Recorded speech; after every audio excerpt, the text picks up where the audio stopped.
ഇപ്പോൾ എല്ലാവരും പറയുന്നുണ്ട് മരിക്കേണ്ടവനാണ്, അങ്ങനെയുണ്ട് എന്നൊക്കെ പറയുന്നുണ്ട്. എന്നാലും നമ്മൾ മനസ്സിലാക്കേണ്ട മറ്റൊരു കാര്യം, അഫാന് ഇതിൽ കൂടുതൽ വലിയൊരു ശിക്ഷ ഇനി കിട്ടാനുണ്ടോ? കാരണം നേരത്തെ പറയുപോലെ തന്നെ ഇയാൾ ആത്മഹത്യക്ക് ശ്രമിച്ചു അല്ലെങ്കിൽ ആരെങ്കിലും പ്രേരിപ്പിച്ചതെന്ന് മറ്റുള്ളവർ പറയുന്നുണ്ട്.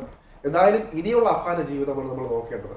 ഒന്ന് നോക്കുക, ഇനിയൊരു കോമാ സ്റ്റേജിലേക്ക് പോവുകയാണെങ്കിൽ അങ്ങനെയാണ് സ്വാഭാവികമായിട്ട് സംഭവിക്കുക. ഇപ്പോൾ പോലീസ് സർജൻ ഉമാദത്തിൻ്റെ ഒരുപാട് ബുക്സ് ഞാൻ അത് മാത്രമല്ല ഒരുപാട് അങ്ങനത്തെ വർക്ക്സ് വായിക്കാൻ ഭയങ്കര ഇഷ്ടമുള്ളതുകൊണ്ട് ഇങ്ങനെയുള്ള കഴുത്തൊടിഞ്ഞ് തൂങ്ങുകയാണ് ചെയ്യുക. അതുകൊണ്ട് കോഡ് കട്ടാവും.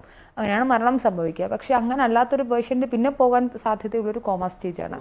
ആ കോമ സ്റ്റേജിൽ നിശ്ചലമായി നിർജ്ജീവമായി ചിലപ്പോൾ അയാൾക്ക് കോൺഷ്യസ് ആണോ എന്ന് പോലുമുള്ള സിഗ്നൽസ് അയക്ക് പ്രൊവൈഡ് ചെയ്യാൻ പറ്റാത്ത സിറ്റുവേഷൻ ഉണ്ടാവും. അഫാനെ പ്രേരിപ്പിച്ചതാണോ അതോ അഫാൻ ചെയ്തതാണോ അതോ വേറെ ആരെങ്കിലും ഇതിനകത്ത് പങ്കാളിയായോ എന്നൊന്നും അതൊക്കെ അവിടെ മാറ്റി നിർത്തുക. എന്തായാലും ഇനിയുള്ള അഫാന്റെ ജീവിതം ഈ അഡ്വക്കേറ്റ്സ് എപ്പോഴെങ്കിലുമേ ഈ എന്തെങ്കിലും CCTV വിഷ്വൽസിന്റെ കാര്യമോ നേരത്തെ പറയുന്നത് ഈ ഒരു സമയത്ത് തന്നെ ഇതിനു മുമ്പ് ഏതാണ്ട് ഒരു മാസം മുൻപോ അതിനുശേഷമോ നടന്നു അഫാനുമായിട്ട് കണ്ടുപിടുന്നു. അപ്പോൾ ഇദ്ദേഹം പറയുന്നതനുസരിച്ച്, അഫാന്റെ അഡ്വക്കേറ്റ് പറയുന്നതനുസരിച്ച് ഒരു തരത്തിലും ആത്മഹത്യക്ക് ശ്രമിക്കുന്ന ആളല്ല എന്ന് പറയുന്നുണ്ട്. മാത്രമല്ല അഫാൻ പറയുന്നത് തന്റെ ഉപ്പയോടും ഒപ്പം ജീവിക്കാൻ ആഗ്രഹിക്കുന്നു എന്ന് പറഞ്ഞു എന്ന് പറയുന്നത് അത് നമുക്ക് മാത്രം കിട്ടിയ ഒരു സ്റ്റേറ്റ്മെന്റ് ആണ്. അത് അഡ്വക്കേറ്റിന്റെ വഴി നമുക്ക് കിട്ടിയ ഒരു സ്റ്റേറ്റ്മെന്റ് ആണ്.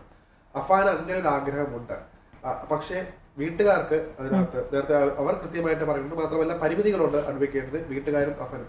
മാത്രമല്ല അഫാനെ ഇനി ആര് സംരക്ഷിക്കും, അല്ലെ അഫാന് വേണ്ടി ആര് പോരണം, അതിനകത്ത് അഡ്വക്കേറ്റ് മാത്രമേ ഇപ്പോൾ ഉള്ളൂ എന്നാണ് നിലവിൽ നമ്മുടെ പബ്ലിക്. ഏറെക്കുറെ വീട്ടുകാർ ഉപേക്ഷിച്ച അവസ്ഥയിലാണ് ഞാൻ വായിച്ച് മനസ്സിലാക്കിയത്.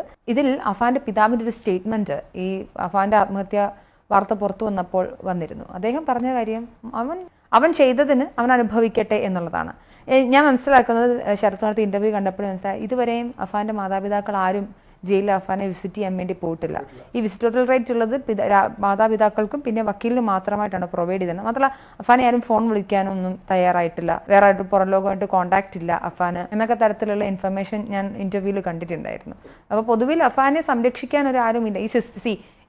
ആരാണ് അഫാന്റെ വക്കീലിനെ നിയമിച്ചതെന്നൊക്കെ പലപ്പോഴും ചോദിക്കാറുണ്ട്. അഫാന്റെ വക്കീൽ അത് പുറത്തു പറയാൻ തയ്യാറായിട്ടില്ലെന്നാണ് ഞാൻ മനസ്സിലാക്കുന്നത്.